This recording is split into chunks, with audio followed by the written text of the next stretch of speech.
Gracias, Néstor. 9:31 a.m. ¿Alguna posibilidad, Ricardo, de que el gobierno Petro haga los mismos bombardeos que criticaba hace unos años? No sé si los mismos, pero no descarte que el gobierno utilice todas las herramientas a su alcance para avanzar en la ofensiva contra Iván Mordisco. El presidente Petro está muy molesto, ha dado en varias oportunidades las instrucciones y el presidente, si usted se fija, ha endurecido su discurso iniciando y ordenando una ofensiva total en el cañón del Micay.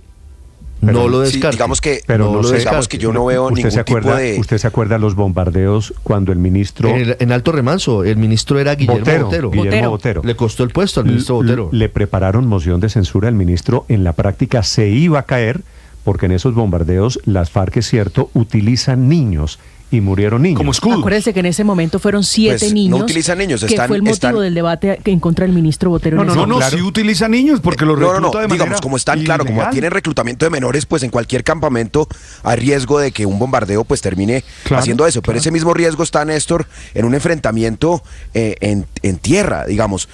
Jóvenes y menores de edad, lamentablemente en estos enfrentamientos han sido víctimas del conflicto por la miseria de la guerra y porque las FARC, las disidencias y todas estas organizaciones siempre han utilizado ese miserable crimen de reclutamiento de menores. Pero Néstor, yo sí creo que el gobierno no está escatimando mecanismos de contingencia contra Mordisco. Solo le pregunto, ¿usted es partidario de que vuelvan los bombardeos deliberadamente como política de gobierno del presidente Petro? Es que Néstor, yo en esto coincido con el alcalde, y es que el gobierno y las Fuerzas Armadas no pueden en estos momentos renunciar a ningún mecanismo para enfrentar esa amenaza. Néstor, y este es uno de los mecanismos. Hay que evaluar siempre, Néstor, porque no para todas las operaciones, esto no es, la idea no es tener un mecanismo simbólico de que le estamos dando duro, sino es eficaz en términos del objetivo.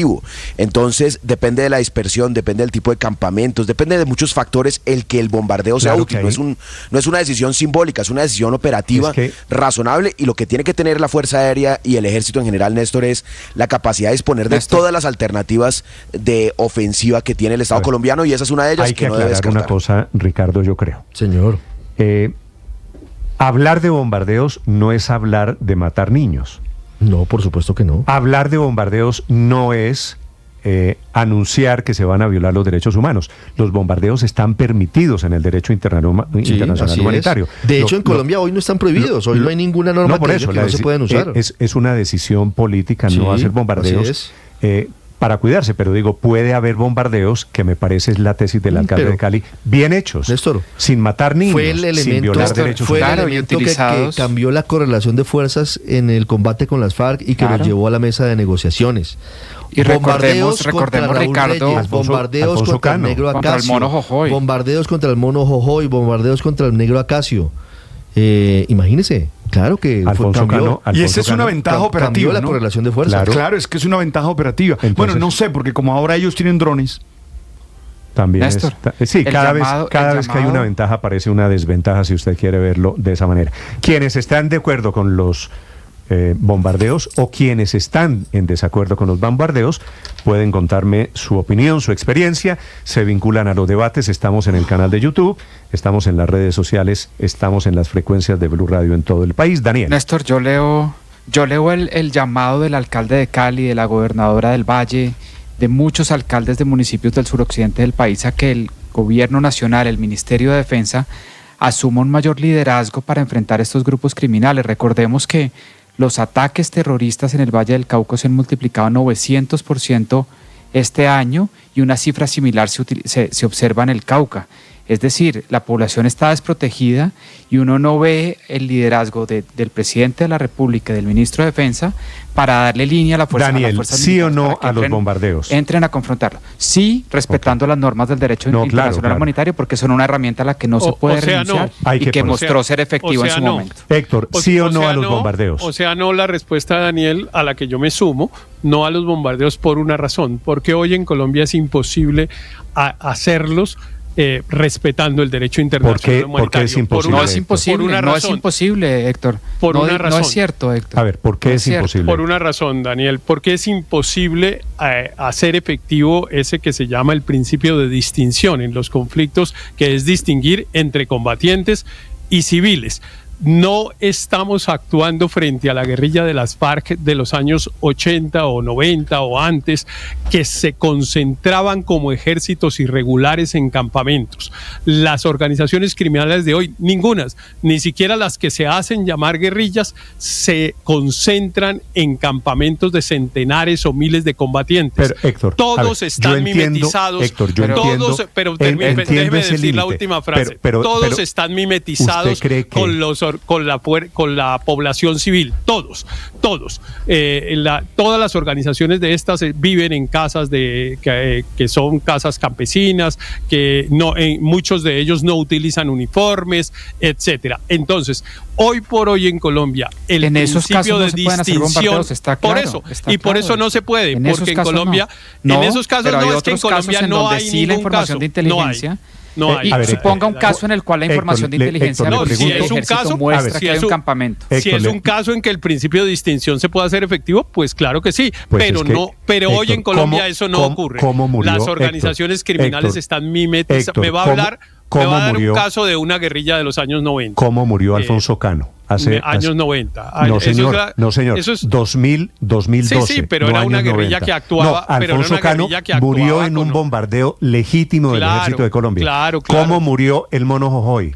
Claro, pero es que no son en un esa bombardeo guerrilla ya no legítimo. Existe, Néstor. ¿Cómo? Pero es que esa guerrilla ya no existe. Entonces, pretender utilizar ¿Cómo que no existe? los instrumentos son exactamente los mismos. No actúan igual, entre otras cosas porque no tienen el mismo propósito. De alguna manera esos guerrilleros a que usted está mencionando tenían algún propósito político. Estos son unos bandidos narcotraficantes y a quienes el gobierno les dio la condición política, y explotadores de economía ilegales. No importa cómo los haya llamado, el hecho es que esos señores no tienen campamentos militares de centenares de combatientes como los tenía la guerrilla de las FARC, y por lo tanto el principio de distinción que obliga en el conflicto, ¿cómo hacen para operar los 3.000, 4.000 tipos de las FARC que se devolvieron al monte? Operan totalmente dispersos en el algunos territorio. campamentos. Claro que hay campamentos.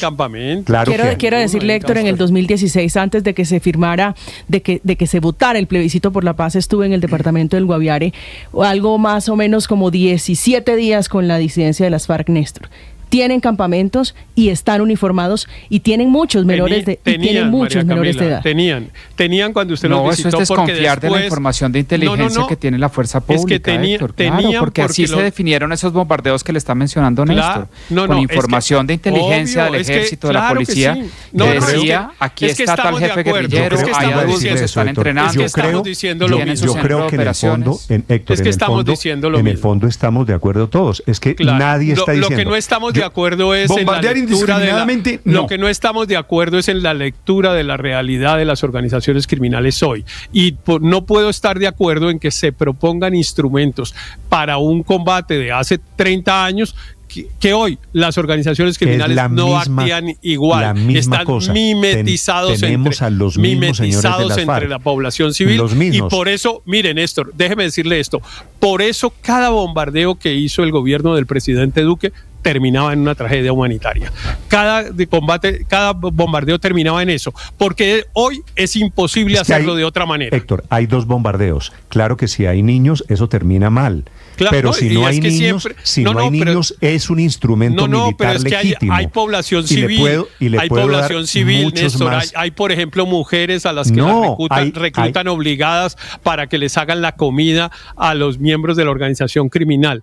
Es imposible hoy hacer un bombardeo y que sea efectivo el principio de distinción al que obliga el derecho internacional humanitario. Si eso fuera cierto, yo creo que hay campamentos, Ricardo, hay 100.000 ejemplos de bombardeos exitosos en donde han caído jefes de estos grupos. 100.000 ejemplos. Históricamente sí, estoy de acuerdo con Héctor en que cada vez son menos, pero todavía hay campamentos. Por ejemplo, en el Cañón del Micay, lo que tiene Iván Mordisco es una fortaleza. Lo que pasa es que es una zona tan intrincada, tan difícil, que la fuerza pública no ha logrado llegar hasta ese punto. De ahí lo que plantean desde la alcaldía de Cali y otros mandatarios. Porque no descarten todas las herramientas que están al alcance de la mano. La propuesta la hace el alcalde de Cali. Él sabía de la polvareda que se iba a armar.